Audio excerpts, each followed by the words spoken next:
Ladies, gentlemen, in London I could have looked at you and said, my lords, ladies and gentlemen, but I think we're missing a couple of lords and we have enough ladies here.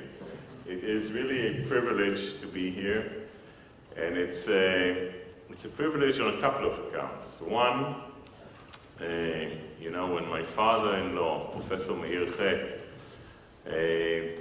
introduced me to Maagalim, and introduced me also to Asaf, it was really amazing to see both the work that they're doing, and I have to tell you that as an ambassador who's seen a lot of things, and you probably know, and someone is here to substantiate, that this is not the first event that I'm here this evening, because we were together in another event which shows the amazing work and diversity and what is happening on the education system in Israel. But I think that what Maagalim, through Asaf and the people around him, are doing is really incredible.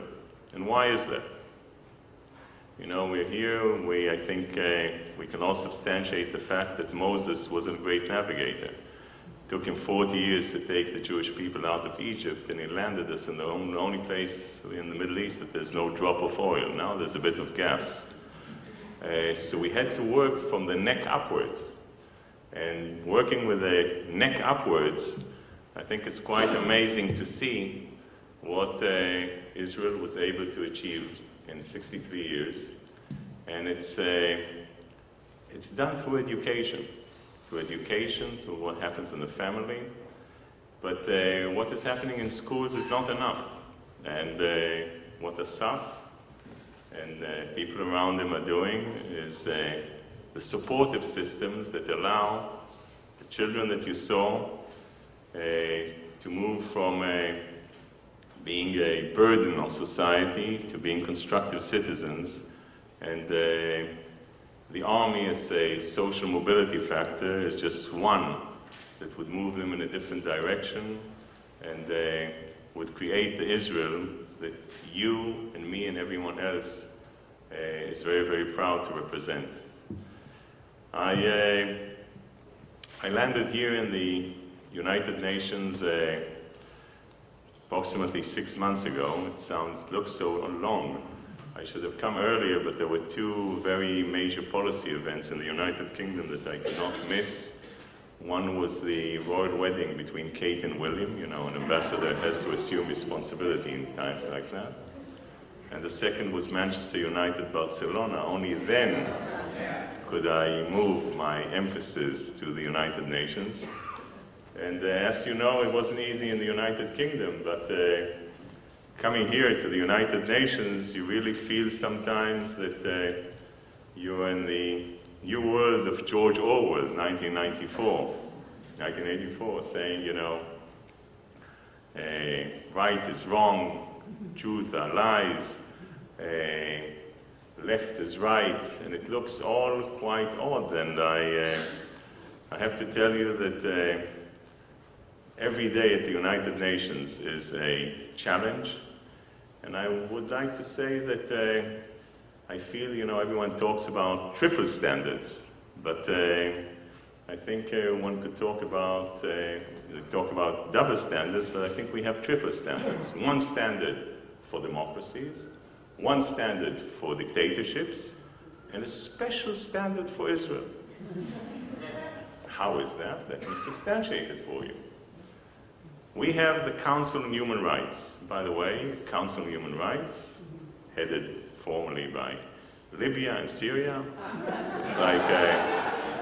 It's like having, you know, Charles Manson run the crime investigation squad of the NYPD. Sometimes I have a feeling that the inmates have taken over the asylum. And we have an article, Article 4, that deals with human rights violations all over the world. And there's a special article, Article 7, that deals with human rights violations only in Israel. I'll repeat that again. All the world in Article 4, Yemen, Sudan, Syria, and a special Article 7 only for Israel. Now, there's a vote.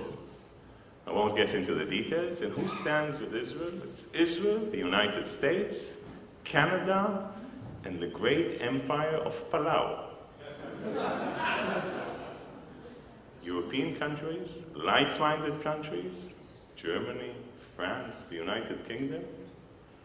By, consensus, you have to understand, we cannot do this, we cannot do that. The bottom line here is that it's incredible to see. And I've been at the UN in my previous positions, you come in, you fly in at a certain time at the General Assembly, and here as an ambassador, you open the hood of the car, and suddenly you look at the mechanics and the hydraulics on how this is supposed to function, and I'm surprised the car even moves. But this is a place where we don't have to really shy away from looking at people, and I can tell each and every one of you that I'm walking these corridors tall and proud of who I represent and what I represent, and I think you should be too. And this is something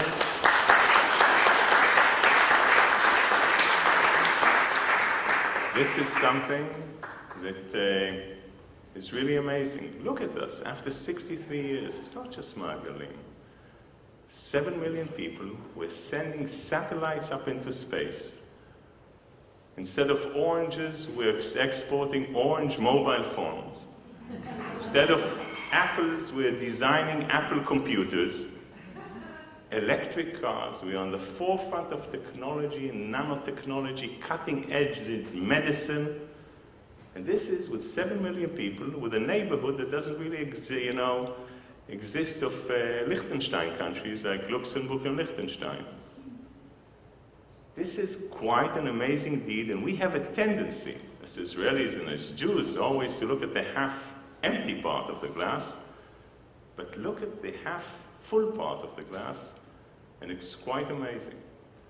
And I want to tell you that tomorrow is a big day. It's the Kaftet November, it's 29th of November.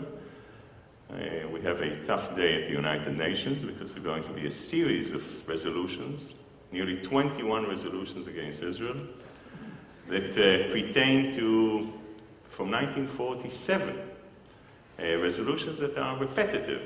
They were repeated again and again and again. Small issues have taken place in the Middle East lately, but the same resolutions appear again and again. And tomorrow, like every day since I assumed the position here of Israel's ambassador to the United Nations, we will not keep stum. I think the difference here is that we're standing up and presenting our position, and by the way, it's not easy, but presenting it loud and clear, and maybe telling the world that there are a couple of other things that take place. And let's begin, okay? You remember how many times you heard the phrase, the Israeli-Palestinian conflict is the major conflict in the Middle East. You solve that, you solve all the other problems in the Middle East. How many times was that repeated, and repeated, and repeated? Funny today, huh? Tunisia, Morocco, Bahrain, Yemen, Syria, Egypt, everything is up in turmoil. Israel? Responsible? Now, even I think the ones with an Oriental imagination have a problem, pursuing that line of argument. Should we solve our issues, the Israeli-Palestinian conflict, on its own merits? Absolutely. Major conflict? No. What have we learned from WikiLeaks? We've learned that the Iranians are the major issue that the Arab leaders have sleepless nights about. Cut the snake's head off, said the Saudi king. The Emirates, the Gulfis, under the radar screen are shouting, "Oy vey, help us." This is the truth of the matter. They don't have sleepless nights over the Israeli-Palestinian conflict. The truth of the matter, if you think about it, the Saudis and the Gulfis, they could make a big difference. We're talking about, what happens on the economic side. Just think, people here in the United States with some economic problems that the Federal Reserve is not able to solve on its own. In Europe, everything is falling apart. And here are the Arab brothers and sisters, saturated in petrodollars, who don't even give them crumbs off the table. It can make a huge difference. So people here in Washington, New York, London, Paris, Berlin are donating more to the Palestinian Authority than the so-called concerned Arab brothers and sisters.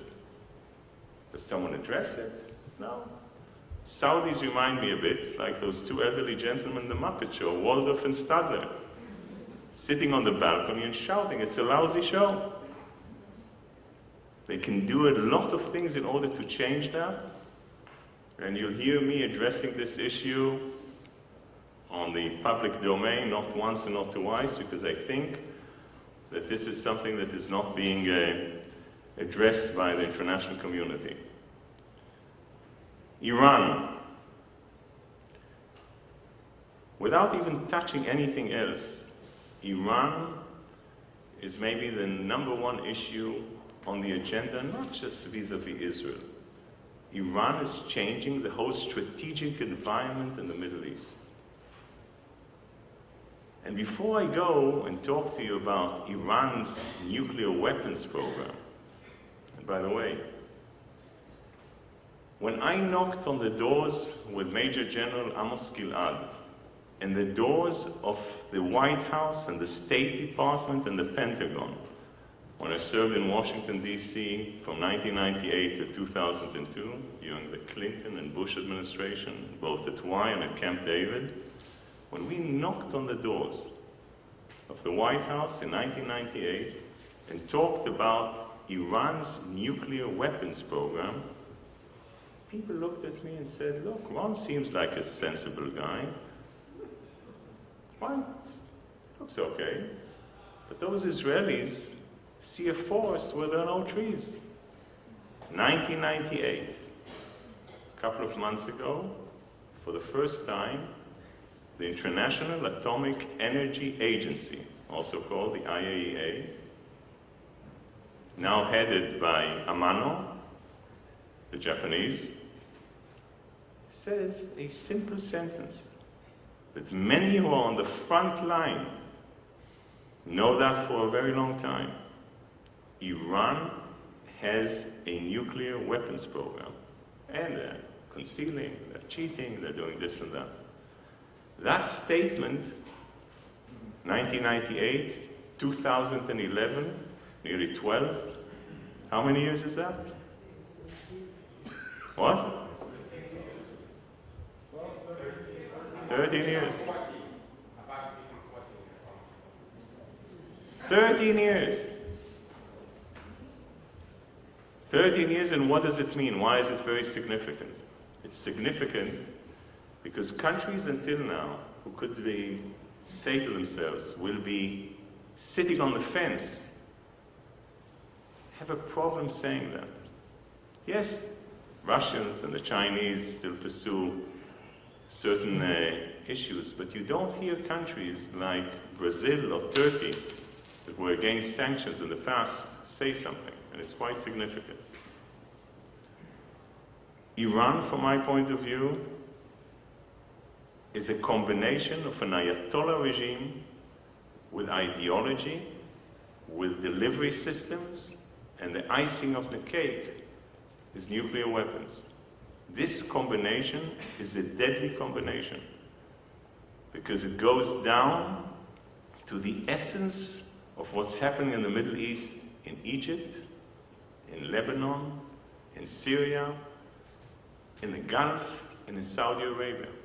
They are threatening the Saudis. The rope is tightening around their necks, day in and day out. And from my point of view, this is something that the world has to really work day in and